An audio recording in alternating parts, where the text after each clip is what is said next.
1 Coríntios 7, 17 a 24. Diz assim a palavra do Senhor: ande cada um segundo o Senhor lhe tem distribuído, cada um conforme Deus o tem chamado. E assim que ordeno em todas as igrejas. Foi alguém chamado estando circunciso? Não desfaça a circuncisão. Foi alguém chamado estando incircunciso? Não se faça circuncidar. A circuncisão em si não é nada, a incircuncisão também nada é. Mas o que vale é guardar as ordenanças de Deus. Cada um permaneça na vocação em que foi chamado. Foste chamado sendo escravo? Não te preocupes com isso. Mas se ainda podes tornar-te livre, aproveita a oportunidade. Porque o que foi chamado no Senhor, sendo escravo, é liberto do Senhor. Semelhantemente, o que foi chamado sendo livre, é escravo de Cristo. Por preço fostes comprados, não vos torneis escravos de homens. Irmãos, cada um permaneça diante de Deus naquilo em que foi chamado. Vamos orar mais uma vez? Deus, fala ao nosso coração pela Tua palavra, nos instrui com graça e misericórdia, para que saímos daqui, ó Deus, alimentados por Ti mesmo e preparados para enfrentar esse mundo aí fora. Oramos em nome de Jesus Cristo. Amém. Uma pesquisa recentemente divulgada pela Getty diz o seguinte: 42% dos internautas se sentem insatisfeitos com a sua própria vida por causa de suas contas nas redes sociais. Vou repetir: 42%. De cada 100, 42 pessoas se sentem insatisfeitas com as suas próprias vidas por causa das redes sociais. Ao navegar nas redes sociais, eles fazem uma comparação com a sua vida e se sentem insatisfeitos. E junto disso, segue o cyberbullying, o vício no telefone e a dependência da mídia social. E eles disseram o seguinte, que com o passar do tempo, através dos sites e das mídias sociais, muitas vezes eles se sentiram como que as suas vidas não fossem tão boas quanto a dos outros. E isso fez com que eles ficassem insatisfeitos com a sua própria vida, com a sua própria história. Eu sei que isso nunca aconteceu com você, ao olhar no Instagram e ver alguém que você acha que não tem o menor direito de estar onde está, e você jamais pensou, não é justo. Não aponte para ninguém, não levante a mão, só ouça. Essa é uma pesquisa muito verdadeira. Existem muitas pesquisas falsas por aí, mas essa é bastante verdadeira. Nós observamos e vemos de maneira clara como as redes sociais têm incomodado, como as redes sociais têm atrapalhado a nossa caminhada. Elas nos afetam, principalmente quando comparamos nossa vida com a vida de outras pessoas. Quando Paulo escreveu essa carta, ele escreveu com uma intenção clara, de trazer a igreja de volta à sua unidade. O que a igreja estava enfrentando de problemas naquela época, por volta do ano 52 depois de Cristo, entre 52 e 55, era o fato de que um dizia, aquele é melhor que o outro, Apolo é melhor que Paulo, Paulo é melhor que Pedro, Pedro é melhor que Apolo. Esse tipo de comparação entre pessoas estava dividindo a igreja, e Paulo estava muito preocupado com isso. Quando nós começamos a comparar uns com os outros, quando nós começamos a comparar a nossa vida com a vida de outros, isso não tem embasamento bíblico. A Bíblia condena, a Bíblia diz que isso não é saudável. A Bíblia diz, não faça isso. Não compare sua vida com a vida de outra pessoa. Não compare. Não compare um com o outro. Isso não é um princípio escriturístico. E aí Paulo chama atenção para essa igreja, que era uma igreja dentro de uma cidade muito importante. A cidade de Corinto, nós já vimos aqui repetidas vezes, o contexto histórico e social, mas é sempre bom lembrar que nós estamos falando de uma cidade intelectualizada, mas também voltada para a prostituição religiosa. Então ela vivia em mundos distintos dentro de uma mesma cultura.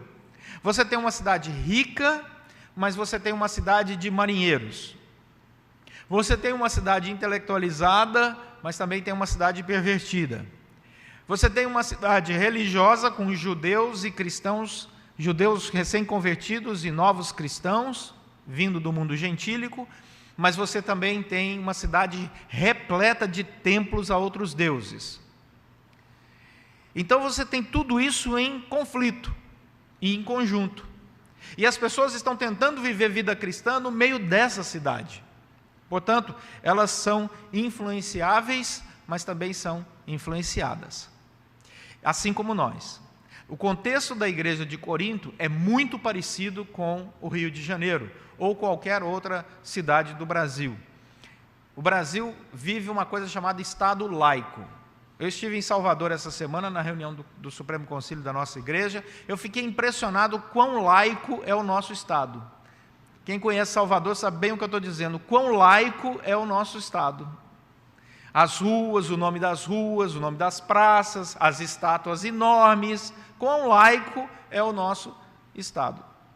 Portanto, diante desse país, diante dessa realidade que não é verdadeira, quando se diz que é laico e na verdade não é, nós percebemos Corinto em comparação com o Brasil e Paulo chamando os cristãos, assim como Deus está nos chamando hoje, a não cairmos nas armadilhas das falácias, das filosofias, da espiritualidade no mundo que nós estamos vivendo.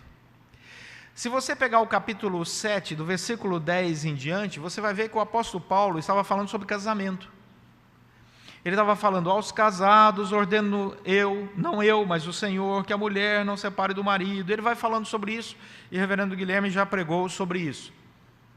Mas quando chega no verso 17, que é o nosso texto, você percebe que há uma quebra de raciocínio. O apóstolo Paulo para de falar sobre casamento e entra com outro assunto. Olha aí para você ver, ele estava falando sobre casamento, aí ele entra no versículo 17 e diz, ande cada um segundo o Senhor lhe tem distribuído. A primeira frase parece que ele está falando sobre casamento ainda. Cada um conforme Deus o tem chamado, parece que é sobre casamento. É assim que ordeno em todas as igrejas. Foi alguém chamado estando circunciso? Não desfaça a circuncisão. Você percebe que não é mais sobre casamento. Ele começa a falar sobre a necessidade de estarmos satisfeitos com aquilo que Deus nos deu. E esse é o tema de hoje à noite. Quando nós nos descobrimos convocados por Deus para vivermos essa satisfação. Você é e deve ser satisfeito com quem você é, onde você está e o que você está fazendo. Essa é a instrução desse texto.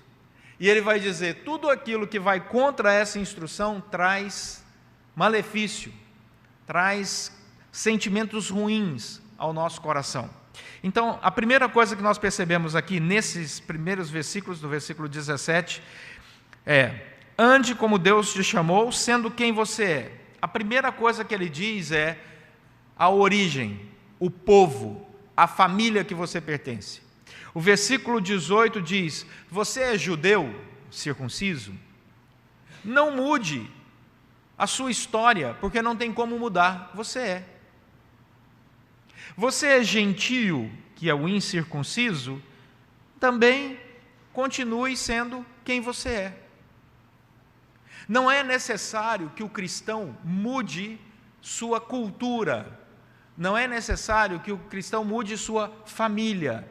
Você não precisa buscar, por exemplo, a cidadania judaica, a cidadania israelense, para ser um bom cristão. Você é brasileiro, tão bom cristão quanto aquele que nasceu em Israel, quanto aquele que nasceu na Grécia, quanto aquele que nasceu na Suíça. Pode ser que você seja um pouco mais triste, por não ter nascido num país tão bom, né? Mas você ainda assim tem que entender que você só nasceu onde nasceu porque Deus assim determinou. Você nasceu na família que você nasceu porque Deus assim determinou. E Deus tinha um propósito nisso. Quando Deus te fez nascer no Brasil ou em qualquer outra parte do mundo, já que temos tantas pessoas diferentes aqui, Ele tinha um propósito. Ele tinha um propósito. Eu me lembro bem, quando eu entrei no seminário, como eu agradeci a Deus por ter nascido na família que eu nasci. Porque foi fácil para mim o hebraico, porque meu pai fala árabe fluente. Então, como eu cresci ouvindo árabe, Então, apesar de não saber muita coisa em árabe, mas os sons para mim não eram guturais, não eram tão estranhos. Então, para mim, o hebraico foi fácil. E eu agradeci a Deus por isso. Como minha mãe falava inglês fluente, eu também agradeci a Deus porque tinha muita literatura em inglês, não era problema para mim. Como meu irmão falava espanhol fluente, também não tive problema algum com os meus livros em espanhol. O único problema foi com o português. Então, você louva a Deus pelo lugar que você vem, pela família que você vem, pelas referências que você tem. É isso que Paulo está dizendo. Não comece a questionar aquilo que é imutável na sua história, porque aquilo que é imutável na nossa história já foi determinado pelo Deus que é totalmente soberano. Então você nasceu onde nasceu, na família que nasceu, porque Deus tinha um propósito para te ensinar, mesmo em famílias difíceis. Mesmo que você tenha nascido no meio de embriaguez, de vícios dos seus familiares, Deus tinha um propósito. Levantar você para ser um exemplo de vida transformada e ser bênção aonde você foi colocado. Deus tem a nossa história escrita, porque Ele a escreveu. É isso que o Salmo 139 diz muito bem. A segunda coisa que você percebe aqui no texto é: não lute então com a sua origem, não lute com aquilo que é historicamente já faz parte daquilo que Deus te chamou para fazer. Sabe por quê? Ele usa a palavra kalel, porque você foi chamado assim. No verso 17 ele diz: ande cada um segundo o Senhor lhe tem distribuído, cada um conforme Deus o tem kalel. O chamado do kalel no grego é um chamado muito específico. Não é por acaso que você nasceu onde nasceu e você veio da família que veio. Eu te coloquei especificamente ali e tem um objetivo, tem uma missão, tem um porquê. Por isso essa palavra kalel é tão importante. Ele diz mais, ele diz que ele ordena a todas as igrejas, final do versículo 17.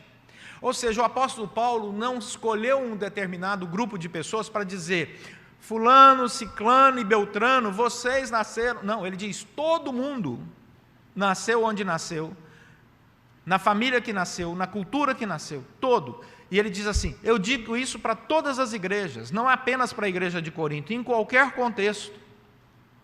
Ele universalizou o princípio. Portanto, se estamos aqui hoje, o princípio vale. Não era apenas específico para a igreja de Corinto.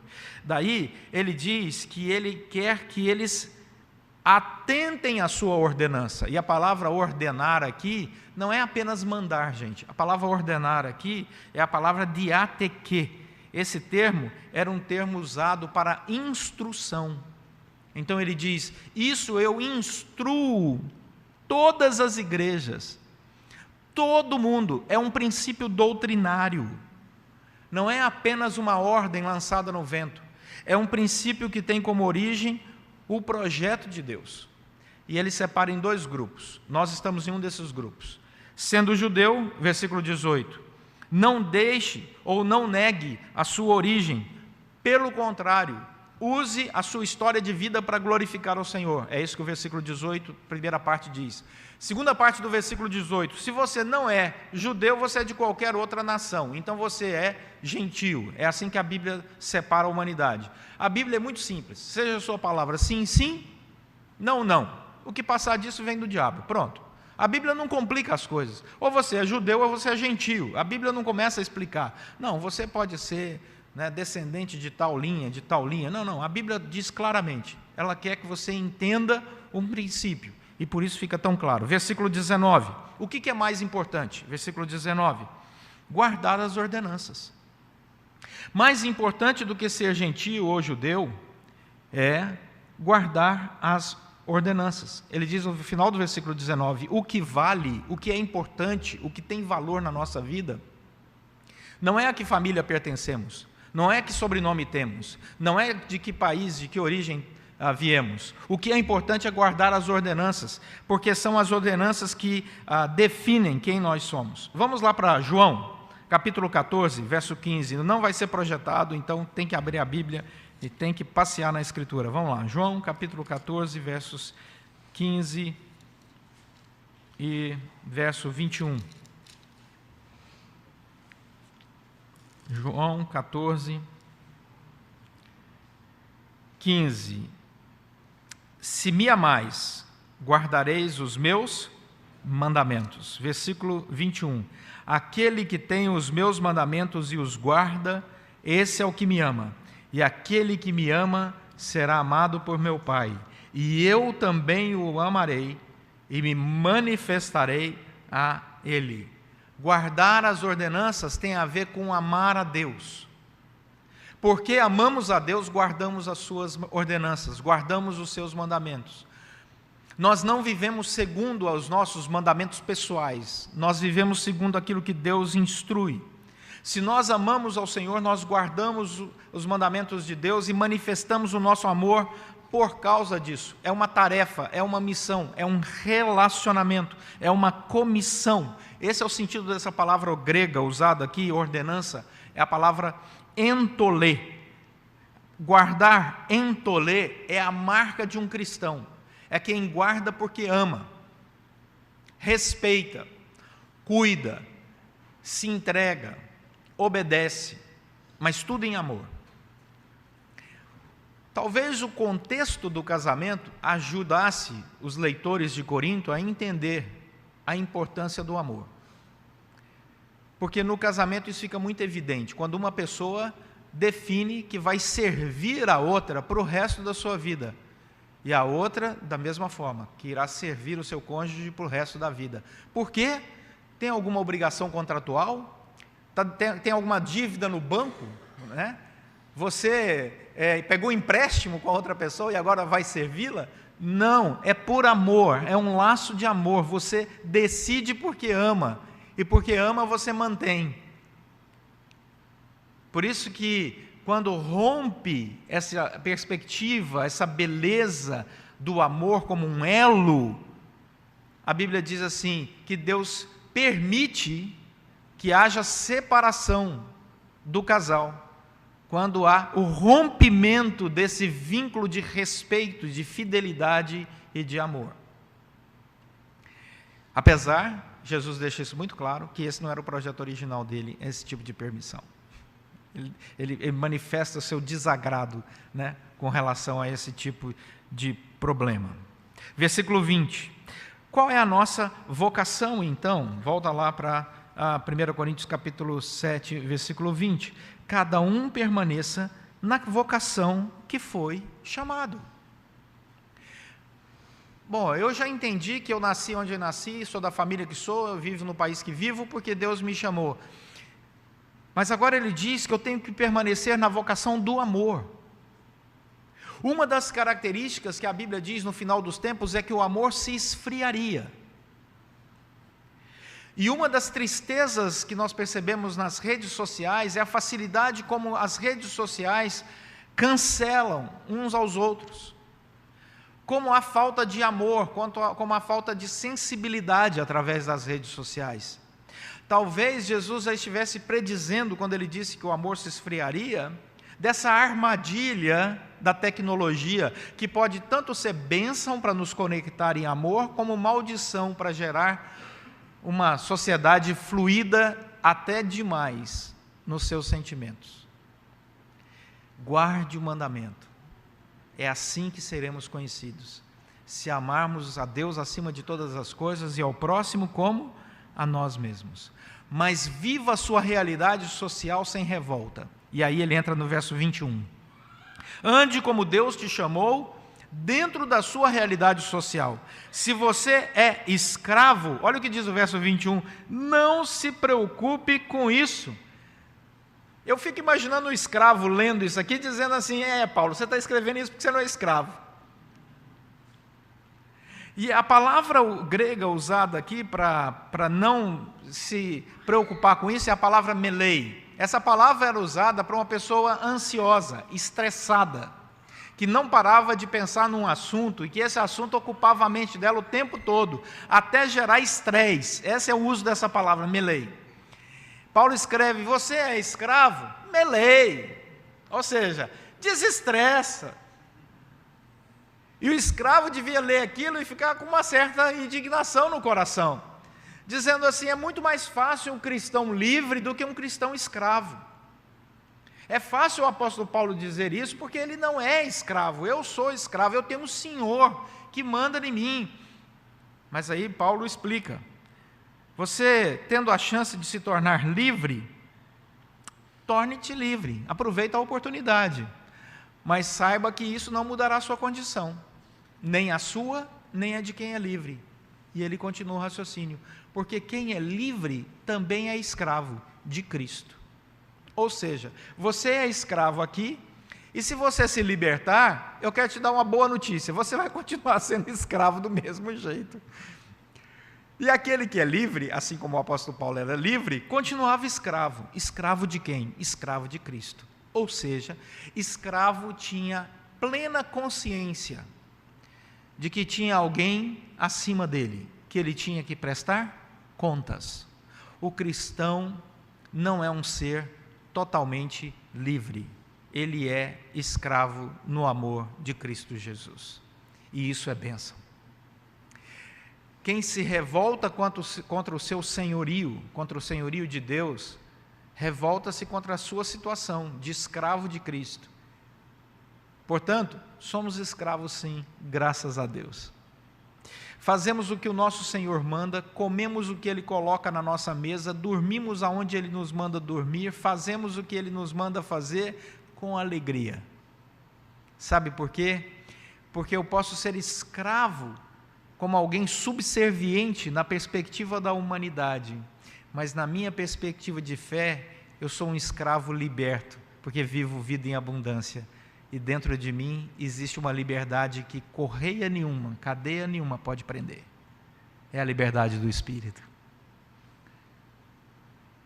E é para essa liberdade que Cristo morreu por nós. Portanto, quando ele diz que o escravo deve evitar ser escravo de homens, versículo 23, ele nos chama para uma nova dimensão. Frederic Louis Godet, um teólogo, escreveu o seguinte: se em Cristo os escravos se tornam livres e os libertos escravos, então nem a escravidão nem a liberdade devem ser temidos pelo crente. Nem a escravidão nem a liberdade devem ser temidos pelo crente. Por isso que os cristãos naquela época, quando eles eram perseguidos e presos por causa do Evangelho, eles continuavam sorrindo, cantando e impactando a sociedade com seu testemunho. Quando eles eram levados para o meio de uma arena no Coliseu, para serem sacrificados por causa da sua fé, dizem os testemunhos que eles continuavam sorrindo, cantando e louvando o Senhor, acorrentados e sendo devorados por animais, porque eles sabiam que aquele sofrimento duraria alguns minutos para uma glória eterna. A liberdade estava na alma. E liberdade de alma, leão algum pode devorar. Por isso que o amor que Cristo coloca no nosso coração não pode se esfriar. E por isso que o amor é o centro desse mandamento. Mas aí ele diz no versículo 23, por preço fostes comprados, não vos torneis escravos de homens. Tanto no Antigo quanto no Novo Testamento, duas teologias de se tornar escravo de homens fica muito evidente. A primeira, no Antigo Testamento, é quando você se torna escravo de homens por questões financeiras. Lá em Provérbios, no capítulo 6, no verso 1 até o verso 5, você encontra o ensino bíblico dizendo: não tome dinheiro emprestado para que você não se torne escravo da pessoa que você tomou dinheiro emprestado. Eu queria ter lido isso antes de ir ao banco. Então, a primeira possibilidade de se tornar escravo no Antigo Testamento é por uma dívida. Alguns não conseguiam pagar a dívida, vendiam os seus bens e acabavam não conseguindo pagar a sua dívida e se tornavam escravos. Às vezes entregavam os filhos para pagar a dívida, e os filhos iriam se tornar escravos daquele senhor. Então, cuidado com a sua administração financeira. Ela pode te tornar escravo, tanto no Antigo Testamento, quanto no Rio de Janeiro, no século 21. Cuidado. Segundo, princípio do Novo Testamento, cuidado com a escravidão cultural. Como é que é? Cuidado com a escravidão cultural. Efésios, capítulo 2, verso Primeiro, vamos lá para Efésios capítulo 2, verso 1. Então tem a escravidão financeira, mas também tem uma escravidão cultural. Perceba, ele está escrevendo para crentes, ele não está falando de escravidão espiritual, porque esses crentes já estão libertos da escravidão espiritual, mas existe a possibilidade de um crente se tornar escravo financeiro ou escravo cultural. Por isso o amor se esfria. É quando o cristão cai em uma dessas duas armadilhas. Primeiro, a armadilha financeira. Segundo, Efésios capítulo 2, versículo 1 em diante. Ele vos deu vida, estando vós mortos nos vossos delitos e pecados, nos quais andastes outrora, aí vem a escravidão cultural. Segundo o curso deste mundo, segundo o príncipe da potestade do ar, do espírito que agora atua nos filhos da desobediência. Quando você acha normal a escravidão do pecado lá fora e aceita seguir a cartilha do mundo, da escravidão do mundo, você volta à prática das velhas obras. Pedro vai dizer que é como o cão que volta ao vômito. Apesar de ser livre espiritualmente, existe a possibilidade de um cristão se tornar ainda escravo, ou por questões financeiras, ou por questões culturais. Com a célebre frase, todo mundo faz assim, eu também vou fazer. Pergunta, o seu Senhor disse isso para você? Foi isso que Deus disse? Para você seguir o que todo mundo faz? Ou o Senhor disse que nós iríamos ser luz no mundo e sal para preservar os valores nessa terra? Perceba que o Senhor está nos chamando a atenção para não cairmos nessas armadilhas de que todo mundo faz, portanto o cristão também vai fazer. Nossa agenda é outra, nosso senhorio é outro, eu estou liberto dessas coisas. É muito interessante quando um cristão, depois de algum tempo na igreja, depois de sua experiência de conversão, volta para um restaurante e senta no meio dos velhos amigos não cristãos. Ele se sente num lugar inadequado. Ele diz, eu não pertenço mais a esse lugar. Por quê? Escravidão, antes comum, agora ele está liberto. Ele não se sente mais parte daquele lugar. Agora, se ele começa a falar, não, mas eu vou ficando aqui que eu vou me acostumando, aí alguma coisa está errada. Ele está, de novo, voltando à prática da escravidão que o Senhor já o havia libertado. Finalmente, ele conclui, versículo 24, eu vou concluir com ele, porque se ele está concluindo, não tem outro caminho, né? Irmãos, ele conclui, cada um permaneça diante de Deus naquilo que foi chamado. Para mim, gente, a expressão mais importante aqui é diante de Deus.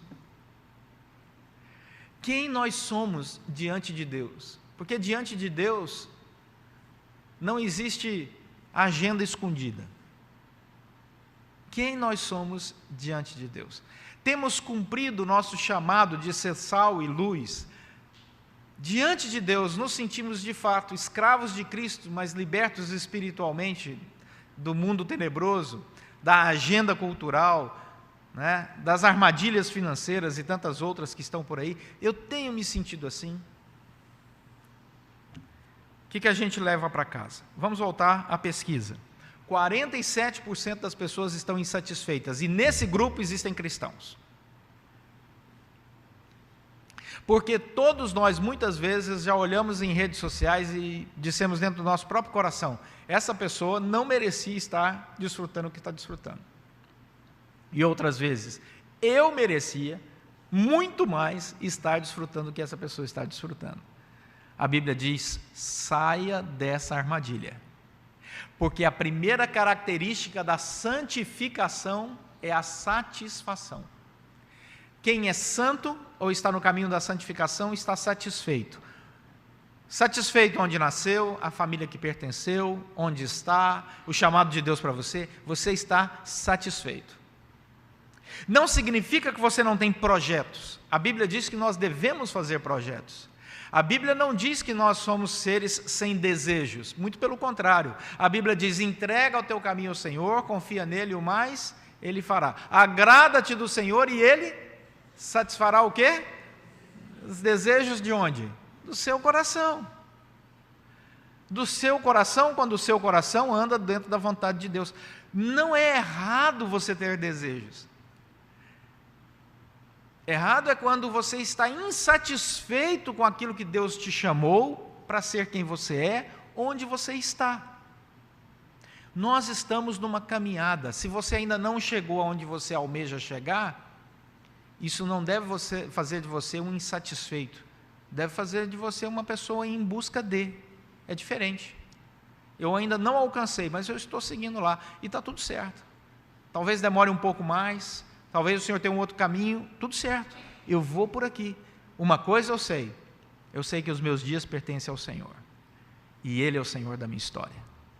Portanto, não existe e não deve existir insatisfação na nossa agenda, porque Jesus Cristo pagou um alto preço, Ele morreu e ressuscitou por nós, para que nós tivéssemos vida plena, vida em abundância, vida satisfeita, vida feliz.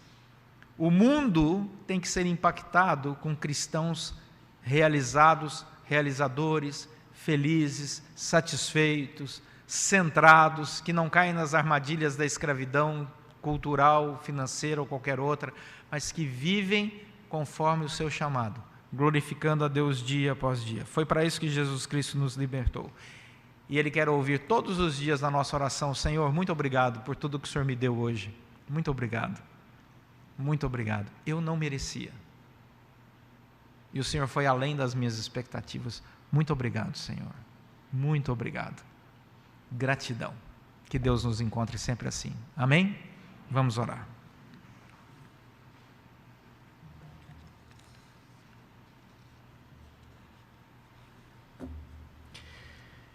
Eu não sei como está o seu coração, mas Deus sabe. E hoje é um dia separado para você orar e colocar sua vida na presença do Senhor e ser alimentado pela palavra dEle.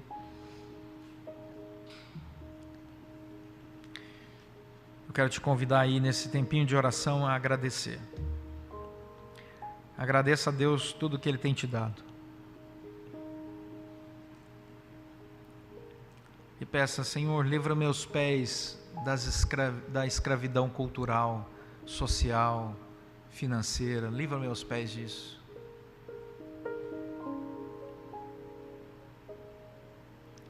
Livra meus pés, ó Deus, nos momentos em que eu estiver navegando, de qualquer comparação. Diante do Senhor eu sou incomparável. Deus nos chamou e nos qualificou para fazermos diferença na sociedade onde estamos, para a glória dEle. Senhor, nosso Deus e Pai, muito obrigado. Muito obrigado por essa igreja. Muito obrigado pelas nossas famílias. Muito obrigado, Senhor, porque o Senhor nos trouxe até Cristo Jesus, nosso Senhor e Salvador. Muito obrigado porque seguir a Cristo faz todo sentido. Muito obrigado pela fé, esperança e amor. Agora, Senhor, derrama a Tua graça, Tua paz, Tua alegria, Tua sabedoria sobre cada um e cada família aqui representada, aqueles que nos acompanham pela internet. Faz, ó Deus, que sejamos um povo mais leve, menos estressado, mais satisfeito. E que possamos assim, ó Deus, mostrar para esse mundo que vive com tantos conflitos, como é maravilhoso viver na certeza de que o Senhor conduz os nossos passos. Obrigado, Senhor, pela Tua palavra, pela Tua instrução. Que o Senhor nos lembre dessa palavra para que possamos ensiná-la a outras pessoas que cruzarem o nosso caminho. Sejamos assim úteis nas Tuas mãos. Oramos pedindo a Tua bênção em nome de Jesus Cristo, nosso Senhor e Salvador. Amém.